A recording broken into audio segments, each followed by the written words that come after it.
Chers amis, bonjour. Nous terminons cette semaine la première étape de Debout, ensemble dans le Christ. Au cours de cette émission, nous utiliserons les textes proposés pour la 6e rencontre qui a pour thème « Le Christ vit en moi ». Mon invité est une personne que vous connaissez très bien et que vous aimez beaucoup, Monseigneur Normand Clément. Bonjour Normand. Bonjour Émile. Normand, commençons par une prière à l'Esprit Saint. Très bien. Silence. J'écoute l'Esprit Saint en moi. Silence. J'écoute l'Esprit Saint. Silence. J'écoute. Silence. Je suis. Je suis moi-même. Je suis moi-même dans l'Esprit Saint. Je suis moi-même dans l'Esprit Saint avec les autres. Amen. Amen. Et maintenant, lisons la réflexion, mais pas toute la réflexion, que nous retrouvons à la page 63. Et ça commence dans le paragraphe qui dit « Les questions ». Si tu veux commencer à nous lire ça, Normand. Les questions que je me posais sur le sort de mon père me firent rencontrer un prêtre qui commença par me questionner à son sujet. Il me laissa parler abondamment du grand homme que j'avais connu, puis il eut une remarque intéressante. Imagine que tu es Dieu et que tu te tiens aux portes du paradis. Tout à coup, tu vois s'approcher ton Père. Qu'est-ce que tu fais? Surpris, je réponds. Je cours à lui, je l'embrasse et je l'amène dans mon paradis. Après un moment de silence, le prêtre me demanda « Qu'est-ce qui te fait croire que tu aurais plus de générosité et d'amour que Dieu? » Je me mis à m'excuser d'avoir pu donner une impression, mais cette impression, une fois dite, il m'arrêta pour revenir à l'essentiel.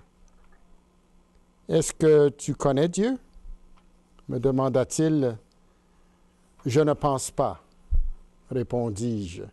« Aimerais-tu mieux le connaître? » ajouta-t-il. « Bien sûr que oui. »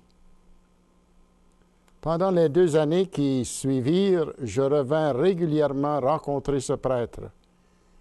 Depuis, je peux affirmer avoir progressé dans ma connaissance de Dieu et dans ma proximité avec lui. Quand j'y repense aujourd'hui, je me rends compte que ce fut un point tournant dans ma vie. Très beau fait vécu. Très beau fait vécu. Et moi, ce qui me frappe là-dedans, c'est dans la question que le prêtre a posée au jeune homme. Qu'est-ce qui te fait croire que tu aurais plus de générosité et d'amour que Dieu? Oui. Est-ce que nous autres, on pense des fois qu'on pourrait être plus fin que Dieu, meilleur que Dieu, plus miséricordieux que Dieu? Qu'est-ce qui pourrait nous faire croire ça? Oui. Puis là, le prêtre lui demande, est-ce que tu le connais? Oui. Moi, j'ai déjà dit dans des retraites que notre Dieu est trop petit. Dieu nous a créés à son image et nous avons créé Dieu à notre image. Et c'est pour cela que des fois, ça ne fonctionne pas. Les gens ont de la difficulté à accepter un Dieu d'amour, un Dieu qui nous aime toujours et qui nous aime en nous aidant, en nous pardonnant et en vivant avec nous. Très bon. Et ce jeune homme-là a eu un point tournant dans sa vie avec des rencontres qu'il a faites avec ce prêtre pendant quelques années. Toi, tu as eu des points tournants dans ta vie. mais je ne te demande pas de tout les raconter. Parle-moi d'un point tournant qui pourrait nous intéresser, qui pourrait... Bien, après mes 4 années de théologie au séminaire de Toronto, tout se faisait en anglais. L'année après, je me suis rendu compte que je ne savais pas comment communiquer. J'étais dans une paroisse française, Sacré-Cœur, Sturgeon Falls, et j'ai trouvé ça très difficile. Et une fois par semaine, je devais enseigner la religion à 1000 élèves au high school public. Ce n'était pas facile. Mais les jeunes m'ont accepté, ce qui m'a aidé. Ensuite, on m'a envoyé étudier la catéchèse des adolescents à Strasbourg. Et là, j'ai rencontré des gens formidables.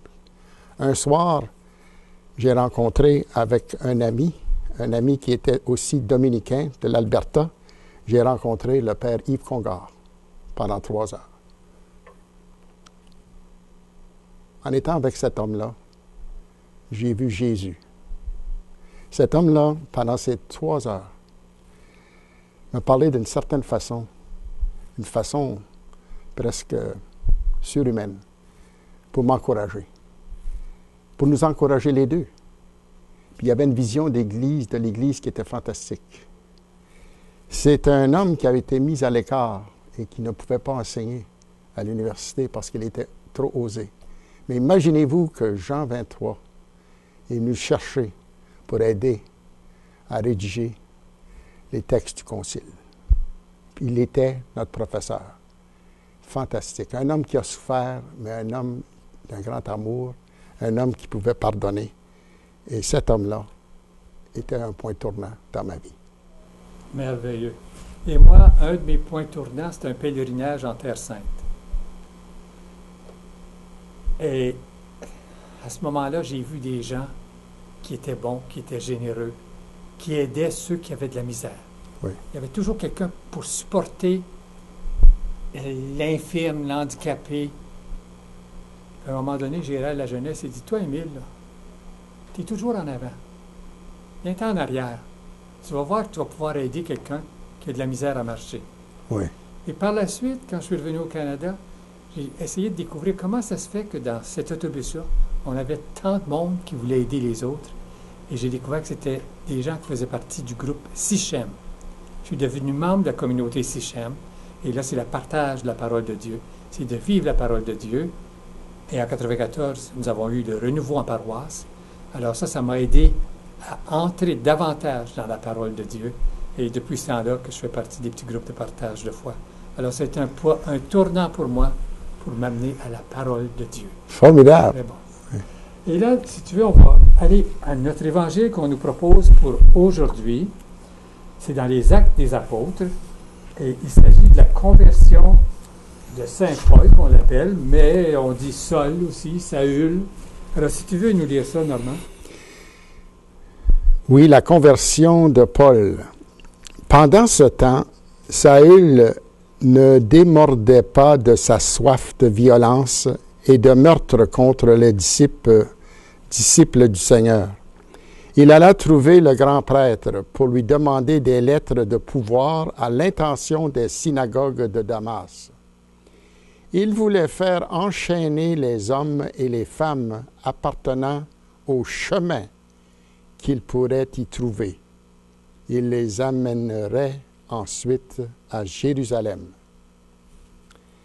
Il se met donc en route et comme il approche de Damas, une lumière venue du ciel resplendit auprès de lui.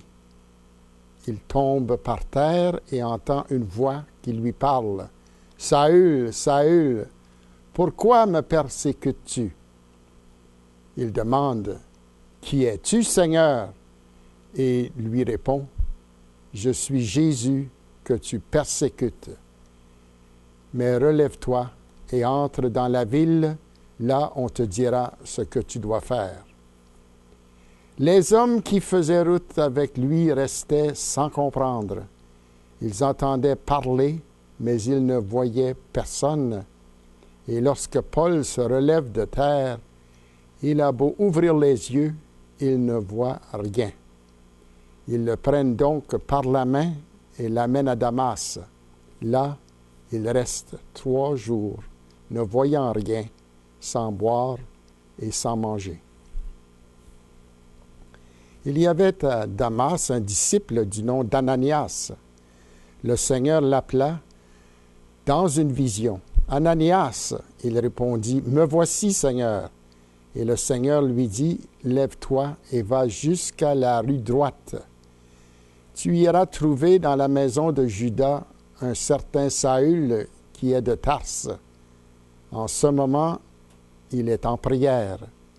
Il a vu en vision un homme du nom d'Ananias qui lui imposait les mains afin qu'il recouvre la vue. Ananias reprit, « Seigneur, bien des gens m'ont parlé de lui et de tout le mal qu'il a fait aux saints à Jérusalem. Et ici même, le grand prêtre lui a donné pouvoir pour faire enchaîner tous ceux qui invoquent ton nom. » Mais le Seigneur lui dit, « Vas-y donc, il sera pour moi un instrument exceptionnel pour porter mon nom devant les païens et leurs rois, tout comme devant les fils d'Israël. Je me charge de lui montrer tout ce qu'il aura à souffrir pour mon nom. » Ananias partit donc. Il entra dans cette maison et lui fit l'imposition des mains en disant, « Frère Saül, c'est le Seigneur qui m'envoie. Jésus lui-même, qui t'est apparu sur ta route, recouvre la vue et sois rempli de l'Esprit Saint. » Aussitôt tombèrent de ses yeux comme des écailles, et il put voir. Il se leva et fut baptisé, puis il recommença à s'alimenter et reprit des forces. Paul resta quelques jours avec les disciples de Damas, mais bien vite il se mit à parler de Jésus dans les synagogues. Il le présentait comme le Fils de Dieu. Ses auditeurs n'en revenaient pas.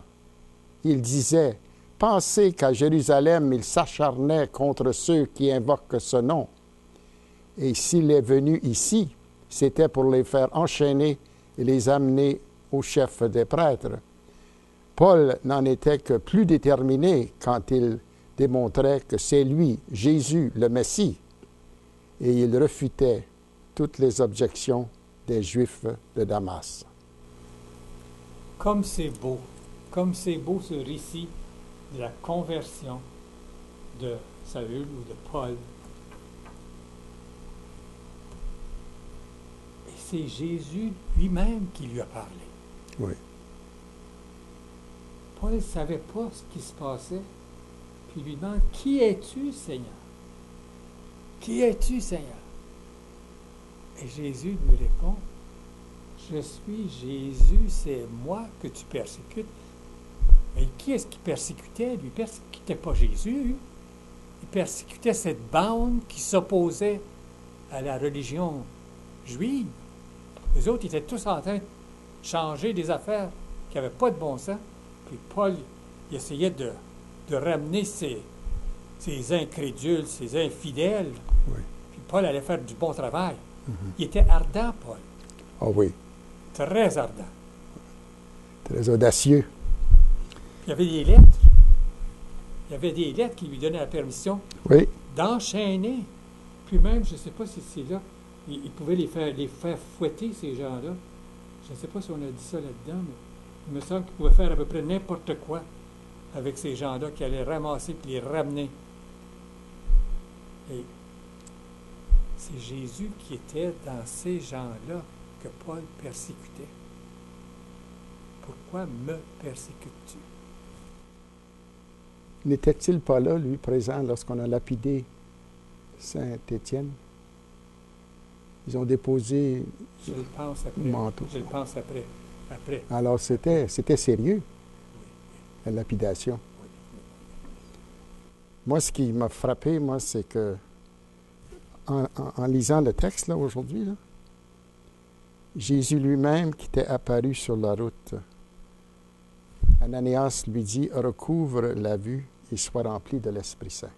Ça, là, c'est ça qui manque.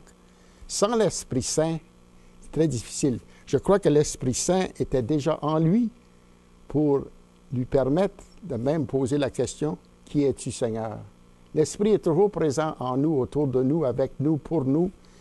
Puis ce qui arrive, c'est qu'on ne peut pas faire d'évangélisation. Il ne pouvait pas parler comme ça sans que l'Esprit lui donne les paroles à prononcer, à dire, les paroles qui étaient en faveur de Jésus.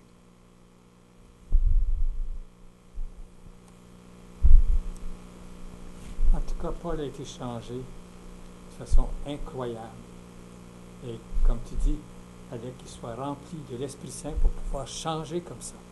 C'est l'Esprit Saint qui l'a changé, qui l'a transformé, qui était à l'œuvre. C'est la même chose que l'Évangile que j'aime beaucoup. Et puis c'est l'Évangile qui a changé les apôtres. Et puis au soir de ce premier jour de la semaine, les portes étaient fermées par peur des Juifs, là où les disciples étaient réunis.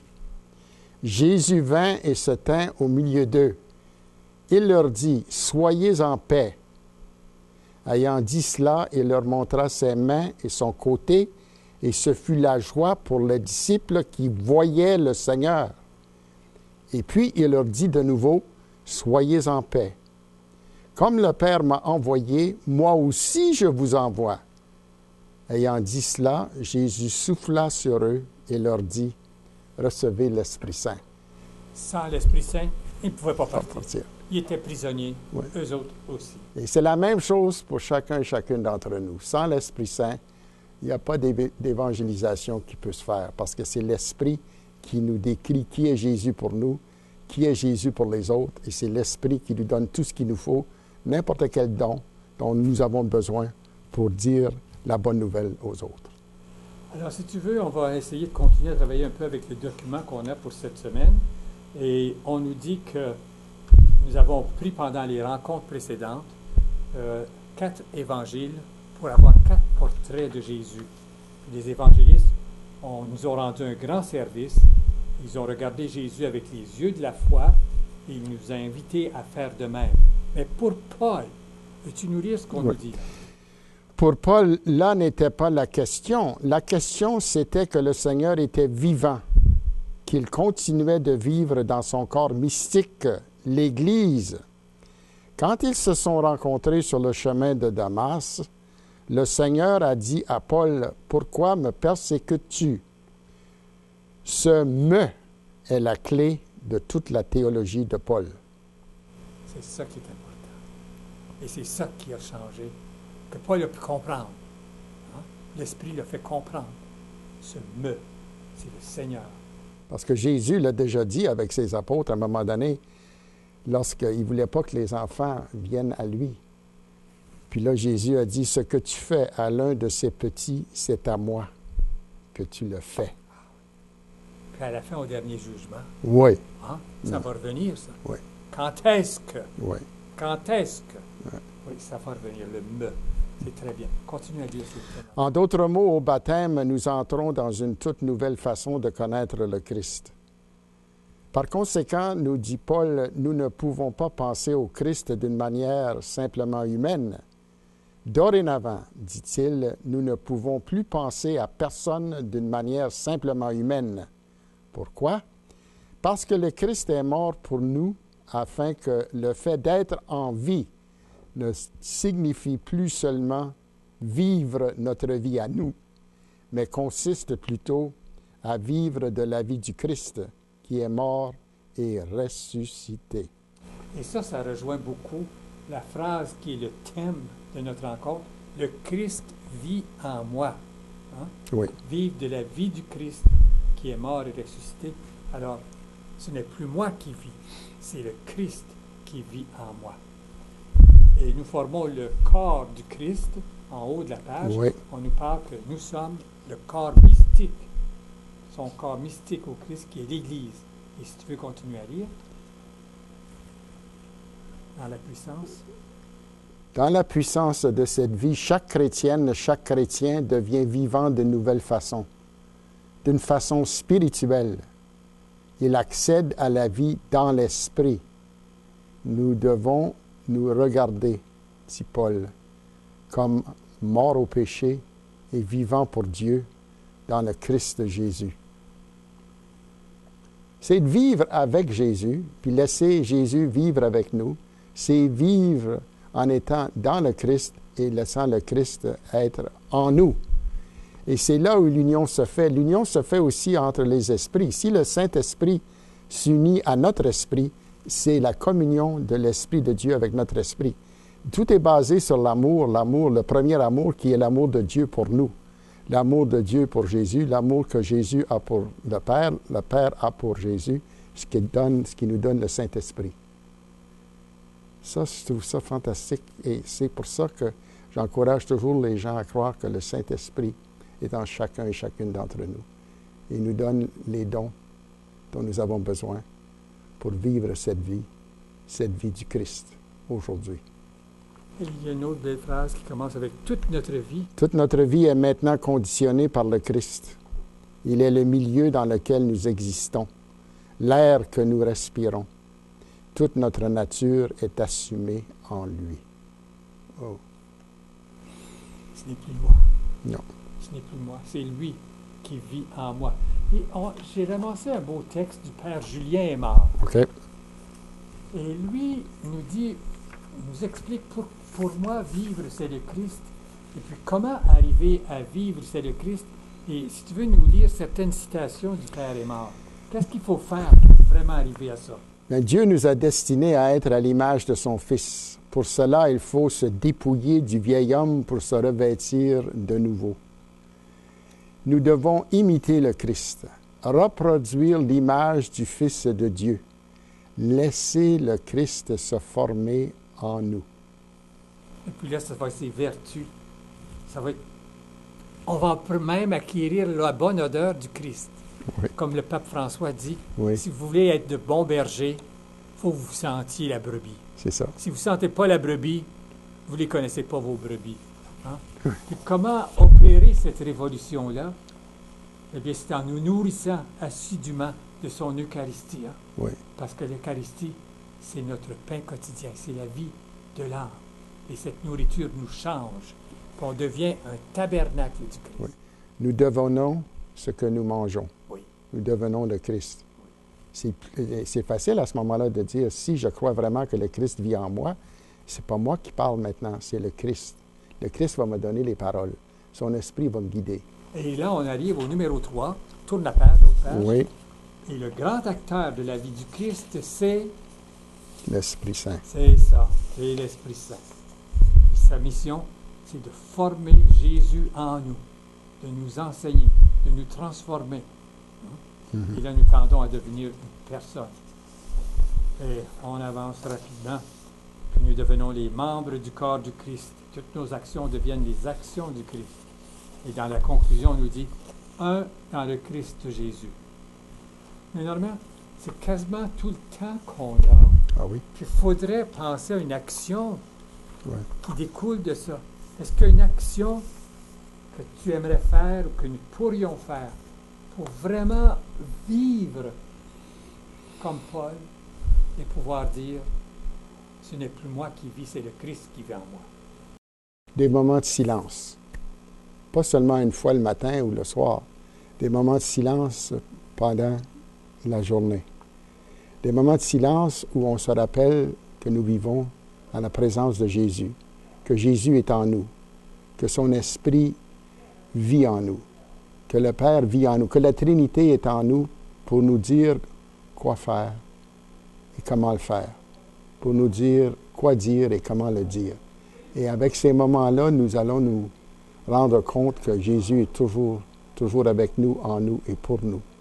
Et c'est là où, en donnant plus de place à Jésus dans nos cœurs, nous pourrons dire que c'est Jésus qui vit en moi. Et je l'écoute, je lui parle, il m'aime, je l'aime, il m'aide à aimer mes frères et mes sœurs comme lui les aime, comme il les a aimés et comme il les aimera toujours. Et avec ça, je pourrais me dire toujours, qu'est-ce que Jésus ferait s'il était ici, C'est ça. en ce moment? Ouais. Alors, termine avec une prière, s'il vous plaît. OK. En vérité, je vous le dis, dans la mesure où vous l'avez fait à l'un ou l'une des plus petits ou petites de mes frères et sœurs, c'est à moi que vous l'avez fait. Aujourd'hui, je veux rencontrer Jésus dans les yeux brillants ou interrogateurs des enfants, dans les yeux optimistes ou découragés des adolescents, dans les yeux soucieux ou aimants des enseignants, dans les yeux courageux ou inquiets des parents, dans les yeux encourageants ou tristes des grands-parents, dans les yeux rassurants ou angoissés des amis, dans les yeux tristes ou vitrés des cancéreux, dans les yeux égarés ou craintifs des drogués, dans les yeux maussades ou anxieux des sans-abri, dans les yeux trahis ou blessés des divorcés, dans les yeux voilés ou dévastés des personnes seules, dans les yeux meurtris ou compatissants des personnes abusées, dans les yeux perçants ou amers des personnes traitées injustement, dans les yeux apeurés ou désespérés des victimes de guerre. Le Christ vit en moi, le Christ vit en nous, le Christ vit dans toute personne que je rencontre aujourd'hui et demain. Amen. Et c'est ce que je nous souhaite à tous, Normand, en te remerciant beaucoup d'être venu de North Bay, encore une fois, nous faire une belle émission de l'Église diocésaine. Et chers amis, je vous remercie d'être là. Revenez-vous la semaine prochaine pour une autre belle émission de l'Église diocésaine. Au revoir, à une prochaine.